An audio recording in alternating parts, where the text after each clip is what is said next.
जान निकल रही है, कोई सुनवाई नहीं हो रही,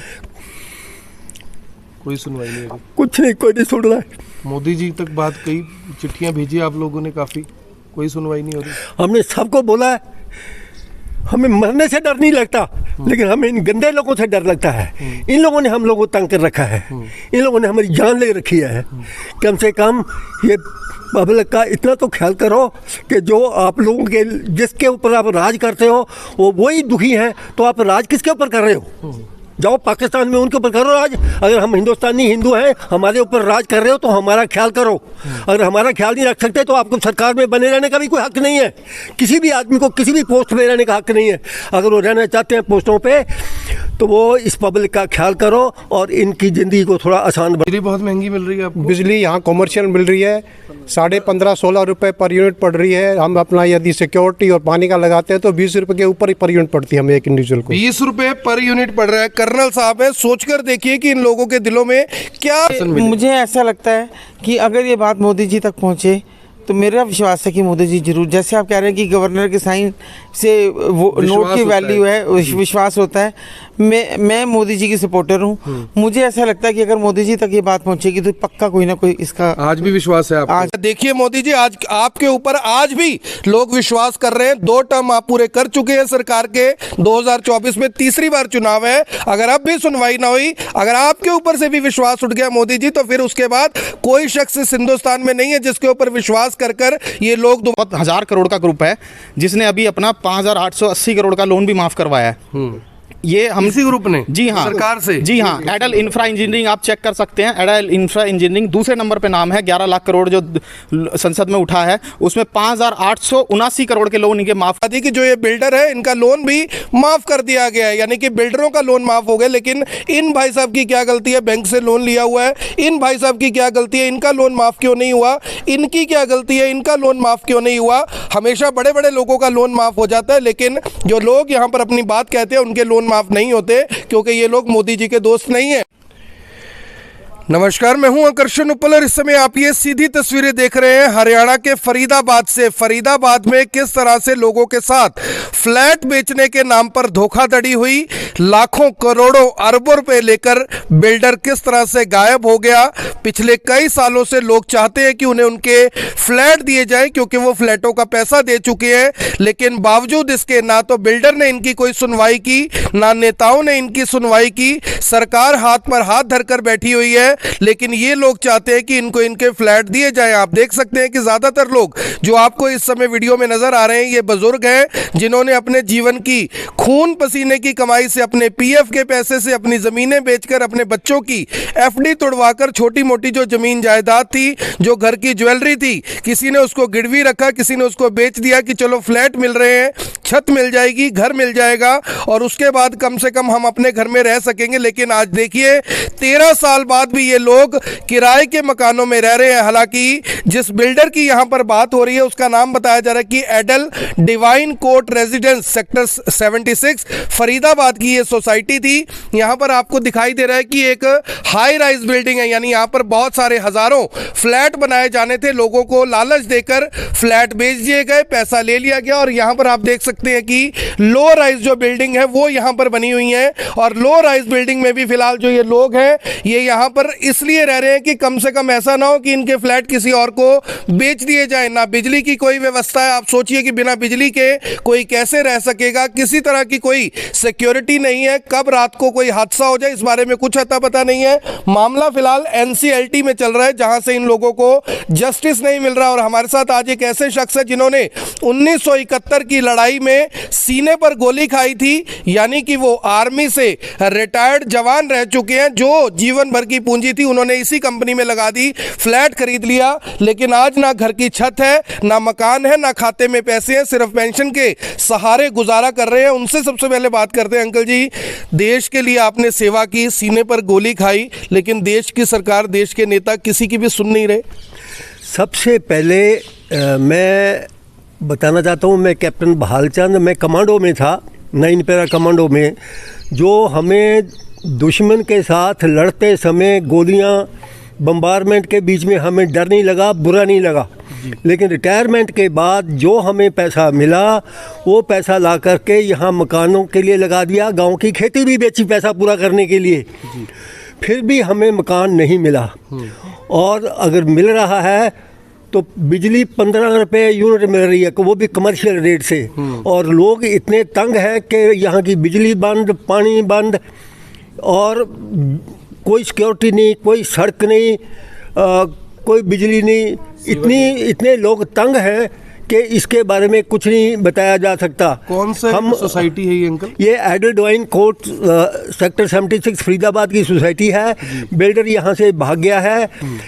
NCLT नहीं सुन रही, IRP नहीं सुन रही, सरकार भी नहीं सुन रही, और कोई महकमा हमारी बात को सुनने को तैयार नहीं, जिसकी वजह से हम भारत सरकार से, हरियाणा सरकार से और फाइनेंस मिनिस्टर से, और ये जो अपने हाउसिंग डेवलपमेंट होता है अपना स्टेट का, उनसे हम सबसे रिक्वेस्ट करते हैं कि हमें हमारे घर दिलाए जाएं, बिजली दिलाई जाए जो कि पब्लिक रेट से, और सब लोगों का ख्याल किया जाए ताकि ये थोड़ा आसानी से ज़िंदगी बिता सकें, क्योंकि इतने मुश्किलों में हम लोगों ने ज़िंदगी बिताई।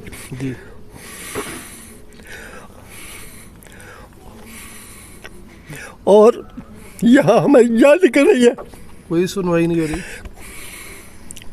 कोई सुनवाई नहीं हो रही, कुछ नहीं, कोई नहीं सुन रहा है। मोदी जी तक बात, कई चिट्ठियां भेजी आप लोगों ने, काफ़ी, कोई सुनवाई नहीं हो रही। हमने सबको बोला है, हमें मरने से डर नहीं लगता, लेकिन हमें इन गंदे लोगों से डर लगता है। इन लोगों ने हम लोगों को तंग कर रखा है, इन लोगों ने हमारी जान ले रखी है। कम से कम ये पब्लिक का इतना तो ख्याल करो कि जो आप लोगों के, जिसके ऊपर आप राज करते हो वो वही दुखी हैं, तो आप राज किसके ऊपर कर रहे हो? जाओ पाकिस्तान में उनके ऊपर करो राज। अगर हम हिंदुस्तानी हिंदू हैं, हमारे ऊपर राज कर रहे हो तो हमारा ख्याल करो। अगर हमारा ख्याल नहीं रख सकते तो आपको सरकार में बने रहने का भी कोई हक नहीं है। किसी भी आदमी को किसी भी पोस्ट में रहने का हक नहीं है। अगर वो रहना चाहते हैं पोस्टों पे तो वो इस पब्लिक का ख्याल करो और इनकी ज़िंदगी को थोड़ा आसान बनाओ। तो आप देखिए कि 2022 दिसंबर 2022 तक सबको घर देने का वायदा है। कहा यह गया था 2014 में कि जब भी हमारी सरकार बनेगी हर घर को छत देंगे, लेकिन ये लोग वो लोग हैं जिनके टैक्स के पैसे से सभी को मकान दिए जाने थे। ये वो लोग हैं जिनके टैक्स के पैसे से सबको घर दिए जाने थे, लेकिन ये लोग टैक्स भी दे चुके हैं, पैसा भी दे चुके हैं, जेब में फूटी कौड़ी नहीं है, घर किसी तरीके से चला रहे हैं, लेकिन मकान और फ्लैट अभी तक इनको नहीं मिल पाए हैं। बिल्डर ने धोखाधड़ी कर दी। यूं तो कहने को सरकार के पास बहुत सख्त कानून है, यूं तो कहने को सरकार ऐसे मामलों में कड़ी कार्रवाई करती है, लेकिन पिछले 13 साल से ये लोग किस तरह न्याय के लिए भटक रहे हैं। हाई कोर्ट से जीत चुके हैं, सेशन कोर्ट से जीत चुके हैं, लेकिन बावजूद इनके सुनवाई नहीं हो रही। अब सवाल ये है कि आखिर हाथ किसका है इनके ऊपर। हमारे साथ एक और अंकल है, ये भी आर्मी से रिटायर्ड है, इनसे भी जान लेते हैं। अंकल जी, आदमी के जीवन का एक ही सपना होता है कि पूरी जिंदगी नौकरी करके एक घर अपना होना चाहिए। नौकरी कर ली पूरी जिंदगी, पूरी उम्र आपने सरकार को दे दी, देश को दे दी, लेकिन आज आपके पास अपना घर भी नहीं है, जवानी भी नहीं है, सब कुछ खो चुके हैं। मैं कर्नल अजीत सिंह, तकरीबन 39 साल की नौकरी के बाद रिटायरमेंट आया। रिटायरमेंट से तकरीबन 5 वर्ष पहले मैंने यहाँ पैसा अपना लगाया था कि रिटायरमेंट आते वक्त हमें यहाँ पे घर मिलेगा। सोसाइटी बहुत अच्छी दिखाई गई, काम ठीक से चला, government approved security, government approved थी, लोन मिल रहे थे लोगों को। लोगों ने अपना इनिशियल बुकिंग किया, किसी ने रीसेल में लिया। यहाँ पर 2 साल 3 साल के बाद इस सोसाइटी का नाम बदली कर दिया। पहले ये एरा डेवलपर्स के नाम से थी, बाद में इसको एडल डिवाइन कोड कर दिया। हम लोग तब भी नहीं समझ पाए कि बिल्डर की चाल क्या है। 2012 में हम सबको ये जगह पर घर मिल जाने चाहिए थे। 2022 आ गया, अभी तक घर नहीं मिले हैं। आप हाई राइज देख रहे हो, यहाँ पे तो 2-3 फ्लोर भी नहीं बने कम्प्लीटली अभी तक। लो राइज में केवल 350 मकान के करीब लोगों को हैंड ओवर हुए थे, वो भी पार्टली हैंड ओवर हुए हैं। अंदर का डनअप कर रखा है, ना उनमें लिफ्ट है, ना उनका पीछे का एरिया कोई ठीक कर रखा है, ना यहाँ पे शिवरेज लाइन है, ना यहाँ पे इलेक्ट्रिसिटी रेजिडेंशियल है। कॉमर्शियल लाइट 6 महीने कटने के बाद दोबारा रिज्यूम हुई। हम हर दफ्तर में चक्कर काट चुके हैं, रिक्वेस्ट कर रहे हैं हमें एक रेजिडेंशियल लाइट मिल जाए ताकि थोड़ा सा लोड कम हो। लोग अपनी EMI भर रहे हैं, लेकिन हमारी कोई सुनवाई नहीं हो रही। बिजली बहुत महंगी मिल रही है आपको? बिजली यहाँ कॉमर्शियल मिल रही है, 15.5-16 रुपये पर यूनिट पड़ रही है। हम अपना यदि सिक्योरिटी और पानी का लगाते हैं तो 20 रुपये के ऊपर ही पर यूनिट पड़ती है हमें एक इंडिविजुअल को। 20 रुपए पर यूनिट पड़ रहा है। कर्नल साहब है, सोचकर देखिए कि इन लोगों के दिलों में क्या बीत रही होगी। आप उस सरकार का अंदाजा लगाइए जिसके ऊपर हम लोग विश्वास करते हैं। हमें लगता है कि ये नोट है, इस नोट के ऊपर भारत सरकार की मोहर लगी हुई है, हमें इस पर तो विश्वास करना ही चाहिए। इसी तरह से वही मोहर लगा सर्टिफिकेट इन लोगों को दिखाया गया था कि भैया ये जो आपको सोसाइटी दी जा रही है गवर्नमेंट अप्रूव्ड सोसाइटी है। अप्रूव्ड का मतलब क्या हुआ कि क्या कोई भी बिल्डर आएगा इनके पैसे लेकर चला जाएगा। आज फरीदाबाद सिर्फ इस स्टोरी को करने के लिए पहुंचे क्योंकि ये लोग काफी ज्यादा दुखी हैं, परेशान हैं, इनकी कोई सुनवाई नहीं हो रही है। माता जी आप देख रहे हैं टीचर रह चुके हैं, शिक्षिका, यानी इन्होंने कितने ही बच्चों को IAS बना दिया होगा, IPS बना दिया होगा, डॉक्टर बना दिया होगा, इंजीनियर बना दिया होगा। जब इन्होंने ये फ्लैट बुक किया था तब इनके पति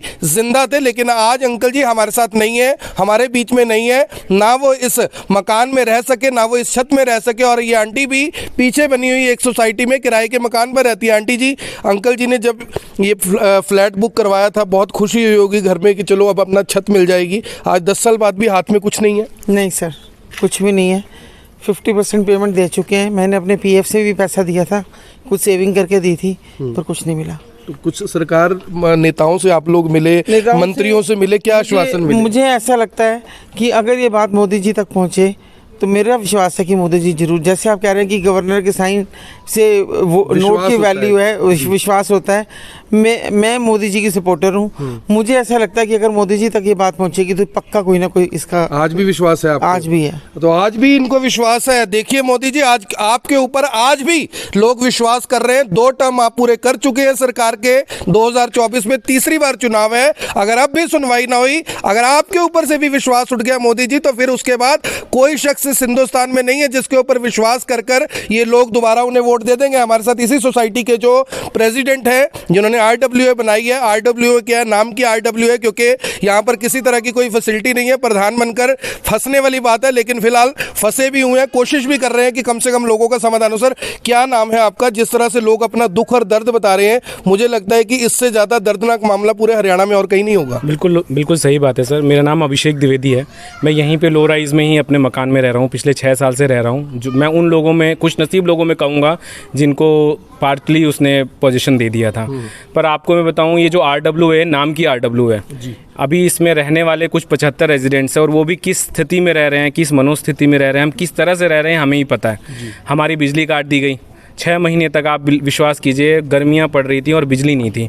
मतलब छोटे छोटे बच्चे। साजिश के तहत काटी है, कोई कारण था? देखिए, इसका सबसे बड़ा कारण ये था कि बिजली का बिल जो था ना वो कमर्शियल रेट पे हमें दिया जा रहा था। और 5 दिसंबर 2018 को इस बिल्डर ने अपने आप को इंसॉल्वेंट NCLT कोर्ट में कर दिया, दिवालिया घोषित कर दिया अपने आप को। उसके बाद से हमसे ना तो किसी ने बिजली का बिल, बिजली विभाग ने भी हमसे बिल नहीं मांगा, ना हमसे बिल्डर की तरफ से कोई बिल आया, नोटिस आया बिल भरने के लिए। हम लोगों को ये बताया गया था कि जब इसका रिजोल्यूशन होगा उस टाइम आपसे सारा इसका वसूली कर लिया जाएगा।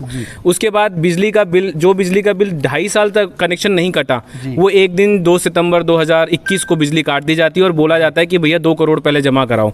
अब 2 करोड़ किस चीज़ के जमा कराएं? हम अपने रेजिडेंशियल के कराएं, कमर्शियल? हमको फोर्सफुली कमर्शियल जमा कराया गया हमसे। हम लोगों ने पार्टली पेमेंट किया और बाकी हमने बोला कि हम NCLT में। बिल्डर का भी बकाया था? बिल्डर का भी बहुत बकाया। 1 करोड़ 40 लाख 46 लाख के करीब बिल्डर को ही देना चाहिए, जो यहाँ पे है इंसॉल्वेंसी में, उसको ही देना चाहिए। चलिए उस चीज़ को मैं एक साइड में रख। बिल्डर कौन है? इतने महान शख्सियत कौन है जिन्होंने इतना एहसान कर दिया इस दुनिया के ऊपर? तो ये जो बिल्डर हैं इनका नाम है हेम सिंह भड़ाना, जो इसके डायरेक्टर हैं। उनके सुमित भड़ाना भी इसमें वन ऑफ द डायरेक्टर हैं। ये लोगों ने 2008 में ये लॉन्च किया था, 2012 तक इनको पोजीशन देना था। हालांकि अभी हाई राइज का तो कुछ पता ही नहीं है कि इनका कब बनेगा। सबसे ज़्यादा दुख इनके लिए होता है। आप विश्वास करेंगे, मैं रविवार को ही घर पे रहता हूँ, बाकी के दिन मैं ऑफिसेज में जाता हूँ। रविवार को गेट पे लोग इतने आते हैं और सब लोग पूछते हैं जी हमें हमारा घर कब मिलेगा। किसी को नहीं पता कब मिलेगा। अब जो है NCLT कोर्ट ने जो RP बनाई हुई है वो फोर्सफुली हमें एक ऐसे बिल्डर को सौंपना चाहते हैं जिस पे हमें डाउट है कि ये भी उसी बिल्डर का पार्ट है। हमने इनके साथ मीटिंग किया। एक मीटिंग में हमने इनसे कुछ सवाल पूछे कि आप इसका रिजोल्यूशन कैसे लाएंगे।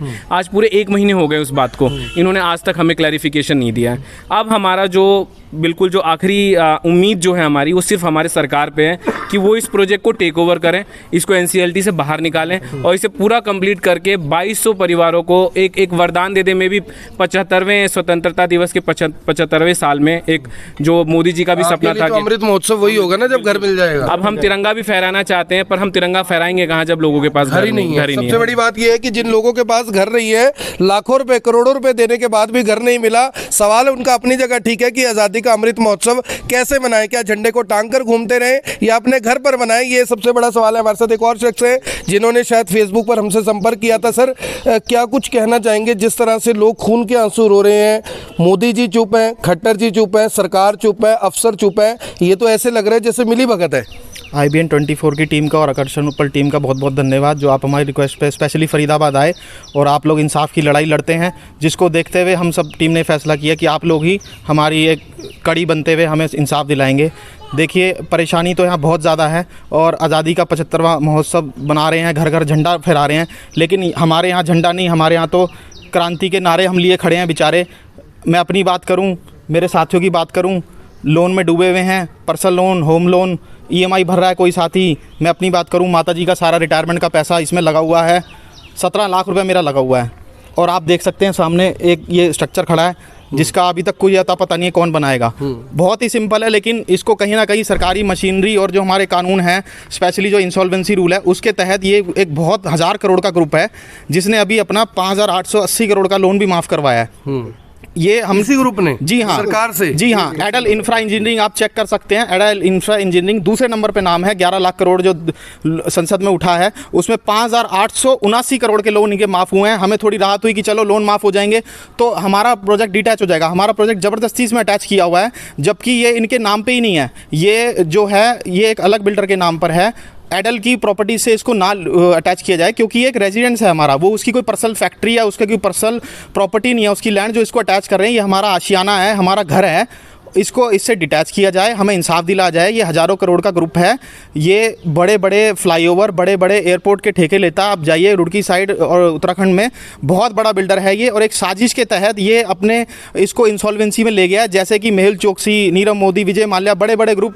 इसका ये एक सॉफ्ट रूल है जिसका फ़ायदा उठाते हुए ये इंसॉल्वेंसी रूट से वाया एग्जिट टू लंदन या एग्जिट टू फॉरेन कंट्रीज चले जाते हैं।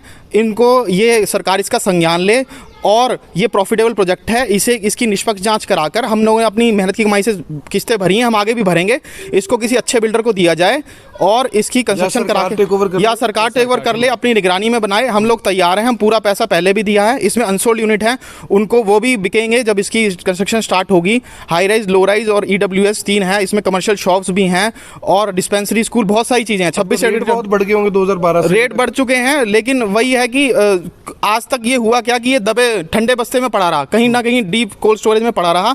और ये 26 एकड़ की टाउनशिप है, जो ये प्रोजेक्ट है मेन रोड पर है, सेक्टर 76 फरीदाबाद में। नए प्रोजेक्ट लॉन्च हो रहे हैं, उन बेचारों को क्या होगा, उनके साथ भी उनको भी अवेयर रहना चाहिए कि कोई भी चीज़ लेने से पहले देखें कि वो कोई फ्रॉड में तो नहीं फंसने जा रहे, जैसे हम लोग फंसे हुए हैं। हम 1200 से 1400 परिवार हैं, 6000 लोगों की ज़िंदगी जुड़ी है। कोई फौज में गोली खा के आया है, किसी के पति कैंसर से चले गए, कोई बेचारा अपनी रिटायरमेंट के पैसे दे के बैठा है, कोई लोन भर रहा है, उनको अपनी बच्चों की शादी करनी है, सबकी फैमिली प्लानिंग डिले होती जा रही है।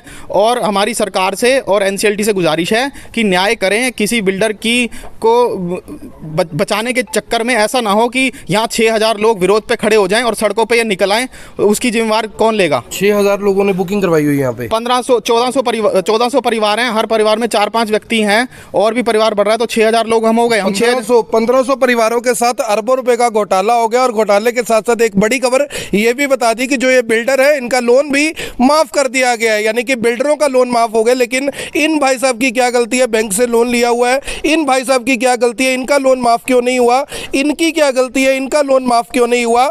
हमेशा बड़े बड़े लोगों का लोन माफ हो जाता है, लेकिन जो लोग यहाँ पर अपनी बात कहते हैं उनके लोन माफ नहीं होते, क्योंकि ये लोग मोदी जी के दोस्त नहीं है। मेरी आप सभी से अपील, जो भी लोग इस वीडियो को देख रहे हैं, इस वीडियो को जरूर शेयर करें, क्योंकि इन लोगों के जो फ्लैट है, इन लोगों के जो मकान है, वो आज तक नहीं मिले हैं। और आपके एक शेयर से इनकी खबर को मुख्यमंत्री हरियाणा मनोहर लाल खट्टर, देश के प्रधानमंत्री नरेंद्र मोदी तक पहुंचाया जा सकता है। इस खबर को देखें भी, शेयर भी करें, ट्वीट भी करें और कमेंट बॉक्स में बताएं कि आखिर इनके साथ हुई धोखाधड़ी का जिम्मेदार कौन है। धन्यवाद।